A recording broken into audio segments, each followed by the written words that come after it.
Welcome to 7:30, Neil Mitchell. Thanks, Laura. Congratulations on a truly stellar career as a broadcaster. I was hoping I could get you to reflect on the changing role of radio over the course of your career. What is it about talkback radio that makes it so successful in 2023? It's real, it's unpredictable, it's earthy, it's in direct touch with people that can ring and tell you you're brilliant or you're an idiot. They can ring or cry or laugh or joke, whatever. I just like the way that it represents people and in our case represents a city. If something happens in Melbourne, our audience will ring and tell us, be it good or bad. And that's because of the mobile phone, in part. That's changed it enormously. But I just like the fact it's much less sanitised than most other media. Well, several people have commented on that role you've given it or that it's got with your program, that if something is happening, people will feel comfortable to ring up and say, Neil, guess what's happening in Flinders Street or whatever. How have you built up that trust with your listeners? I think in Melbourne we've changed the nature of talkback radio through what I do and my predecessor, on the people who lead into me on breakfast program. We don't take ourselves too seriously. I'm walking on the street with you and I'm talking to you and helping you and involved with what you do. There's less pretension, there's less hectoring, a bit of hectoring occasionally, but there's less hectoring and less self-indulgence and self-importance. We're just people with a microphone.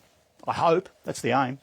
Well, let's talk a bit about politicians now. There's always a lot of attention paid to the fact that the Victorian Premier Dan Andrews won't come on your program. But before we get to that, could we talk more broadly about the way politicians interact with broadcasters like you? How's that changed over the course of your time on 3AW? It waxes and wanes. I mean, going back a long time, the politicians would deal with you a lot personally. Now they've got about 90 minders to do that. Politicians were more likely to subject themselves to an interview, to subject themselves to criticism. They took it a little less personally when it happened. They could still try to intimidate you or seduce you, but it was less common than it is now. There were some great communicators. I mean, Bob Hawke, who also banned me for 4 years when he was Prime Minister, was one of the great communicators. He really was. And then you go along to people like Tony Abbott, Scott Morrison, Kevin Rudd, for heaven's sake. I didn't know what he was talking about half the time. But there was a time when politicians did want to not just advocate their positions but explain things. I suppose I'm thinking about people like Paul Keating and John Howard. They wanted to explain, they felt an obligation to be accountable, and that seems to have disappeared. Oh no, it has disappeared. I never remember Paul Keating being too accountable. I remember being intimidating, not accountable. John Howard actually changed it a lot. I used to have Jeff Kennett as Victorian Premier on the program every week, and it made a lot of news. It did a lot of interesting things. I remember approaching John Howard soon after he became Prime Minister and said, let's do the same thing. It took 6 months to convince him. And then he came on one Friday and he was a fish out of water. He really struggled. He gradually settled into that job. And by the finish of his time as Prime Minister, he was doing talkback radio in just about every state, and he was using it as a real gauge for community mood. But they did drift away. I mean, Kevin Rudd didn't do it well. Malcolm Turnbull didn't do it well. Tony Abbott, who I think can be engaging away from a microphone, tends to seize up when it's there. Julia Gillard, well, you know, she'd be so careful not to say anything. She wouldn't say anything. I remember saying to her once, why do you bother if you're going to do that? Very few of them could communicate as well as Hawke or even Howard in his later days. Why do you think politicians, the Premier of Victoria, and for that matter it happens in other states like in Queensland, why do you think they can get away with not talking to people like you? Oh, it's risk versus benefit. I mean, that's why they do it. They see it as risky and not much benefit.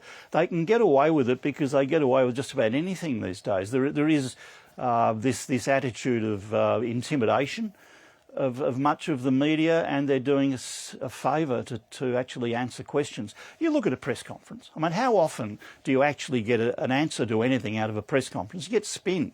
Spin is dominating at a level that quite terrifies me. And I know this sounds like silly old bugger territory, but it does terrify me a bit that we are heading down this path which is no accountability, very little fact, and heaps of spin. The Weather Bureau refused to talk to me the other day. The Weather Bureau, because they'd got something wrong. Well, we're not going to talk about that. They just avoided accountability. Well, coming back to Dan Andrews, at what point does it start to count against politicians that they don't answer the questions? Daniel Andrews' template, while it works, and it's coming undone a bit now, but while that template works, it concerns me that it'll be picked up by other governments and state governments and federal governments, and they'll say, well, look, he managed to run it this way, let's copy Dan. It's worked for him, why not? Do you think he's been able to enjoy that success in that policy partly because of that news exhaustion factor that people talk about? Oh yeah, there's a bit of that. He's also brilliant at intimidation of the press gallery and seduction of the press gallery. If one doesn't work, he'll try the other.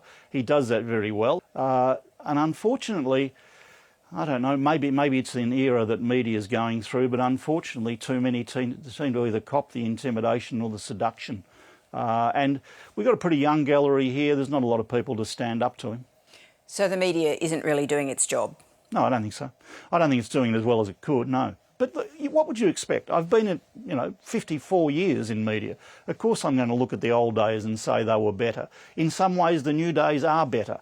But I think we certainly did more to make... Look, I started in The Age in the early 70s. You look at the way The Age made both sides accountable. It was a brilliant newspaper in those days. And I don't see that happening around the country. I see activism. I see committed journalism. I don't see enough independent, inquiring, genuine, aggressive journalism that takes on both sides. Well, you're not going to be disappearing altogether. When you finish up at 3AW at the end of the year, you're still going to be doing podcasting. What else are you up to? Well, I'll do a podcast a week. I'll do some radio spots once a week. I'll probably do a bit of TV, and I've got a couple of offers for a column. I'm not going away. I'll be around annoying the hell out of them. Well, we wish you well, and thank you so much for talking to us tonight. Thank you very much, Laura.